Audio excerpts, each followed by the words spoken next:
जो पसीने की स्याही से लिखते हैं अपने इरादे, उनके मुकद्दर के पन्ने कभी कोरे हुआ नहीं करते। Hello friends and welcome to our channel Shiksha Sankalp academy. आज की वीडियो में हम लोग जानने वाले हैं दो चर वाले रैखिक समीकरण से संबंधित महत्वपूर्ण ऑब्जेक्टिव प्रश्नों को। ठीक है, इसमें सूत्र से संबंधित कैसे कैसे ऑब्जेक्टिव प्रश्न पूछे जाते हैं उनको हम लोग देखेंगे, और ये ऐसे प्रश्न होंगे जो आपके बोर्ड एग्जामिनेशन में 100% आते हैं और आएंगे इस बार। ठीक है, तो चलिए हम लोग प्रैक्टिस करते हैं। ठीक है, चलिए हम लोग देखते हैं इसमें किस तरह के प्रश्न आएंगे। सबसे पहले मैंने ये वाला जो फॉर्मूला था आपको पिछली वीडियो में भी बता दिया था, और इस वीडियो में भी समझा देता हूँ। अगर आपने पिछली वीडियो नहीं देखी है तो प्लेलिस्ट में जाकर देख लीजिए और अपनी तैयारी को बूस्टअप कीजिए। देखिए, मैंने बताया कि आप दो चर वाले रैखिक समीकरण कितने प्रकार के होते हैं, तो ये 3 प्रकार के होते हैं। अविरोधी, विरोधी और आश्रित। कितने प्रकार के होते हैं? 3 प्रकार के। अविरोधी, विरोधी और आश्रित। अविरोधी का जो ग्राफ होता है वो होता है प्रतिच्छेदी, विरोधी का समांतर, और आश्रित का ग्राफ जो होता है वो संपाती होता है। ठीक है, अविरोधी का जो शर्त है वह है a1 बट्टा a2 बराबर नहीं है b1 बट्टे b2 के। इसका जो शर्त है वह है a1 बट्टा a2 बराबर b1 बट्टे b2 बराबर नहीं है c1 बट्टे c2 के, और इसमें तीनों बराबर होंगे। इसका एक हल होगा, इसका कोई हल नहीं होगा, और इसके अनंत हल होंगे। ठीक है, अब यहाँ पर आपको a1 बट्टे a2 क्या है, b1 बट्टा b2 क्या है, समझ नहीं आ रहा होगा। ठीक है, तो चलिए हम एक एग्जाम्पल लेकर देखते हैं। ठीक ना, आपको कोई एग्जाम्पल दे दिया जाएगा। मान लीजिए आपको दे दिया जाएगा 4x प्लस 3y बराबर 9।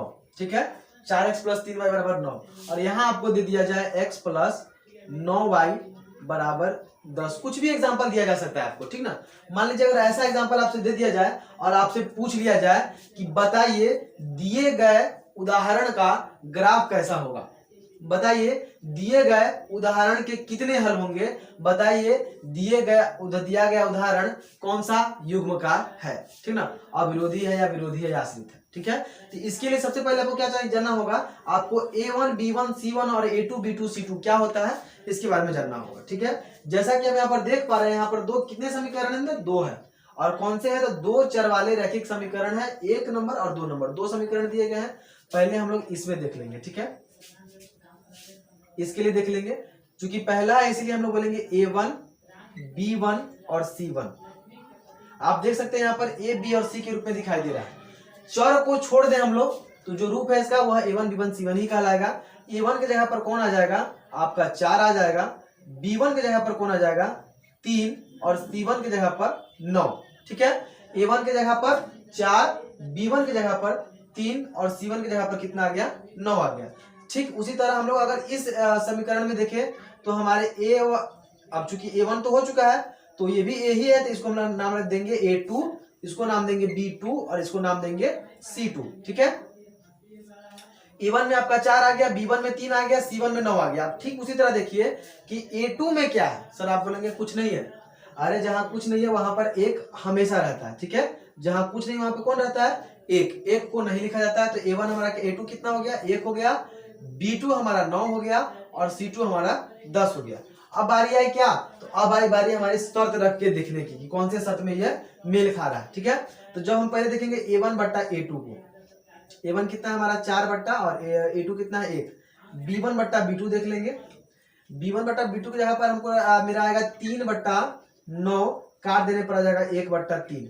क्या a1 बट्टा a2 b1 बट्टे b2 के बराबर है, नहीं है। और जब a1 बट्टा a2 बराबर b1 बट्टा b2 नहीं है तो हमको आगे जाने की जरूरत नहीं है, हम यहीं पे लिख देंगे क्योंकि a1 बट्टा a2 बराबर नहीं है b1 बट्टे b2 के, इसीलिए जो आपसे पूछ लिया जाएगा, अगर हल पूछेगा तो इसका कितना हल होगा, a1 बट्टे a2 बराबर नहीं है b1 बट्टे b2 के, कितने हल होंगे, एक हल होंगे। अगर इसी समीकरण में पूछा जाता है आपसे कि बताइए इसके कितने हल होंगे, तो आप बताइएगा कि इसका एक हल होगा, इसका एक हल होगा। ये ऑब्जेक्टिव के प्रश्न है, एक हल होगा। थोड़ा आपको फास्टनेस के साथ बनाना पड़ेगा। अब बोलिएगा क्या सर एग्जाम में हम लोग इतना ही धीरे धीरे करेंगे, नहीं, एग्जाम में आपकी स्पीड थोड़ी ज्यादा रहेगी। मैं यहाँ धीरे धीरे इसलिए समझा रहा हूँ ताकि आप कॉन्सेप्ट को समझ सके। अगर मैं यहाँ को तेजी से बताऊं तो आप लोग समझ नहीं पाएंगे, और एग्जाम आपको देना है, मुझे नहीं। ठीक है, इसलिए आपको समझ आना चाहिए। ठीक है, तो आप इसको पहले समझ लीजिए, 2 बार 3 बार प्रैक्टिस कीजिएगा, आपकी स्पीड अपने आप बढ़ जाएगी। ठीक है, अब इसी में अगर आपसे क्वेश्चन पूछ लिया जाए कि इस समीकरण का ग्राफ कैसा होगा, इस समीकरण का ग्राफ कैसा होगा। तो आप जरा फॉर्मूला याद कीजिएगा कि शर्त a1/a2 बराबर नहीं है b1/b2 का ग्राफ कैसा होता है, प्रतिच्छेदी होता है। कैसा ग्राफ होता है, प्रतिच्छेदी होता है। इसके हल कितने होते हैं, तो इसका एक हल होता है, ठीक ना। अगर आपसे पूछ लिया गया कि बताइए यह समीकरण किस प्रकार का है, अविरोधी, विरोधी या आश्रित या इनमें से कोई नहीं, तो आप लोग ध्यान में रखिएगा कि a1/a2 बराबर नहीं है b1/b2 का जो ग्राफ होता है वह अविरोधी कहलाता है। समझ रहे हैं ना। यानी इसमें ऑब्जेक्टिव जो पूछने का तरीका है वह तीन तरीका से पूछ सकता है। या तो आपसे ग्राफ पूछ सकता है, या तो आपसे हल पूछ सकते हैं, या आपसे समीकरण का प्रकार पूछ लिया जाएगा। ठीक है, एक और एग्जाम्पल हम लोग देखते हैं दूसरा। मान लीजिए इसी एग्जाम्पल में हम लोग दूसरा एग्जाम्पल ले लेते हैं। पूछ लिया जाएगा, मान लीजिए 4x प्लस 8y बराबर 12, 8x प्लस 16y बराबर 24। अगर इस तरह का प्रश्न आ जाए, आपसे पूछ लिया जाए कि बताइए इसके कितने हल होंगे, बताइए इसके कितने हल होंगे। जैसा कि हम लोग पहले a1 b1 c1 और a2 b2 c2 को निकालेंगे। ठीक है, a1 की जगह पर हमारा कितना है, 4 है, b1 की जगह पर कितना है, 8 है, और c1 की जगह पर कितना है, 12 है। ठीक है, उसी तरह a2 की जगह पर कितना है, 8, b2 की जगह पर कितना है, 16, और c2 की जगह पर कितना है, 24, है ना। 8 4 8 12, 8 16 24। ठीक है, अब हम लोग क्या करेंगे, अब हम लोग करेंगे कि इसको हम लोग चेक करेंगे कि मतलब a1/a2 कैसे जा रहा है, b1/b2 कैसे जा रहा है। a1/a2 की जगह पर आप रखिए पहले a1 की जगह पर 4, a2 की जगह पर 8, b1 की जगह पर 8, b2 की जगह पर 16। काट अगर हम लोग दें इसको तो 1/2, यानी बराबर में कितना आ गया, 1/2 आ रहा है, 1/2। उसी तरह अगर हम लोग इसको भी काटे तो 1/2 ही आएगा, यानी दोनों बराबर हो गए। इसलिए हम लोग तीसरा भी चेक करेंगे, c1/c2 12 और बट्टा में 24। अरे ये क्या, हम लोग काट लेंगे तो ये भी बराबर ही आ जाएगा। यानी हमें यहाँ पर कौन सा शर्त देखने को मिल रहा है, यहाँ हमें देखने को मिल रहा है चूंकि यहाँ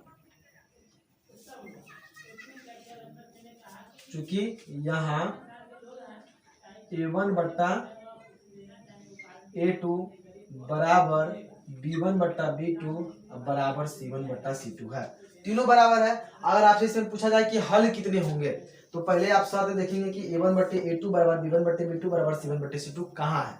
इसके कितने हल है, अनंत हल है, मतलब अपरिमित रूप से अनंत हल है। इसके हलों की गिनती नहीं है। हलों की संख्या कितनी होगी, हल की संख्या बराबर अनंत। ठीक है, अनंत मतलब इसकी गिनती नहीं है। ठीक है, अब दूसरी बात इसकी पूछी जाए कि इसका ग्राफ कैसा होगा, तो इसका ग्राफ होगा दोस्तों समपाती। कैसा ग्राफ होगा, समपाती। अगर पूछ लिया जाए कि ये समीकरण का कौन सा प्रकार है, अविरोधी, विरोधी या आश्रित, तो आप लोग लगाएंगे आश्रित में। ठीक है, ठीक इसी आप अगर आप इस फॉर्मूले को, चार्ट को बहुत बेहतरीन ढंग से याद कर लेते हैं तो आप इस तरह के ऑब्जेक्टिव में आसानी से 2 या 3 ऑब्जेक्टिव मार लीजिएगा जो आपके एग्जाम में आएंगे। आप प्रश्नों को छोड़िएगा नहीं, ठीक ना। इसलिए मैं बताता हूं कि आप लोग समझते चलिए, इसको बेहतरीन ढंग से याद कर लीजिएगा। अगर अभी आपने नहीं लिखा है तो इसको लिख लीजिए और याद कर लीजिए, मैंने पिछली वीडियो में बताया था। ठीक है, एक और एग्जाम्पल हम लोग देख लेते हैं, एक और एग्जाम्पल हम लोग देखते हैं, लास्ट वाला, कि इसका क्या होगा।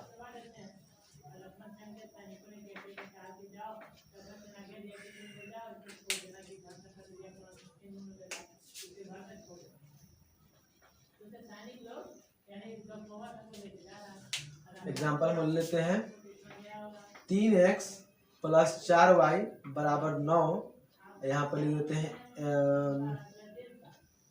6x प्लस 8y बराबर 10। ठीक ना। अब हम लोग अगर इसको देखें अगर ऐसे, तो a1 की जगह पर कितना आएगा दोस्तों, 3 आएगा, b1 की जगह पर कितना आएगा, 4 आएगा, और c1 की जगह पर कितना आएगा, तो 9 आएगा। ए, बी और सी समझ रहे हैं ना आप लोग। चलिए A2 में हमारे जाएंगे, हम लोग को x और y नहीं लिखना है, ध्यान रहे। जहां पर x के साथ में कुछ नहीं जाएगा वहां पर 1 रहता है, मैंने अभी बताया है। x के साथ में कुछ नहीं तो क्या है, a है, 1 है। y के साथ में कुछ नहीं रहेगा तो 1 रहेगा। ठीक है, B2 में, A2 में हमारा क्या आ जाएगा, 6, B2 में 8 और C2 में 10 आ जाएगा। आप समीकरण में रख के देखेंगे इसको, A1/A2 की जगह पर हम लोग रखेंगे 3/6, B1/B2 में रखेंगे हम लोग 4/8, और C1/C2 में हम लोग रखेंगे 9/10, है ना। अब हम लोग को क्या करना है, हम लोग को काट के चेक करना है। इसको काटेंगे तो 1/2 आ जा रहा है, इसको काटने पर भी हमारा 1/2 ही आ रहा है, और ये नहीं कटेगा इसलिए 9/10 ही रह जाएगा। यहाँ पर कैसी स्थिति देखने को मिल रही है, यहाँ देखने को मिल रही है कि A1/A2 जो है वह B1/B2 के बराबर है, लेकिन B1/B2 C1/C2 के बराबर नहीं है। यहाँ तक तो ठीक है, लेकिन ये वाला जो बराबर नहीं है। रुक जाइए बात दोस्तों, मार्कर थोड़ा सा डिस्टर्ब है।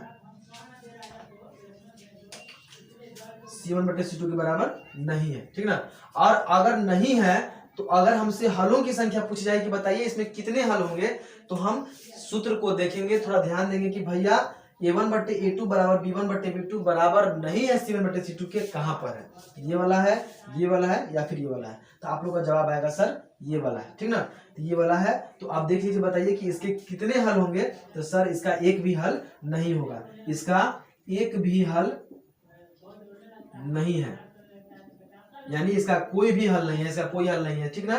अगर इसके ग्राफ के बारे में पूछ लिया गया तो इसका ग्राफ कैसा होगा, समांतर होगा। अगर आपसे पूछ लिया गया कि बताइए ये कैसा समीकरण होगा, तो यह समीकरण होगा विरोधी। समीकरण कैसा होगा, विरोधी, है ना। ध्यान रखें, अगर A1/A2 बराबर है B1/B2 के तो इसका एक हल, ग्राफ प्रतिच्छेदी, समीकरण अविरोधी। अगर A1/A2 बराबर B1/B2 बराबर नहीं है C1/C2 के तो कोई हल नहीं, समांतर और विरोधी।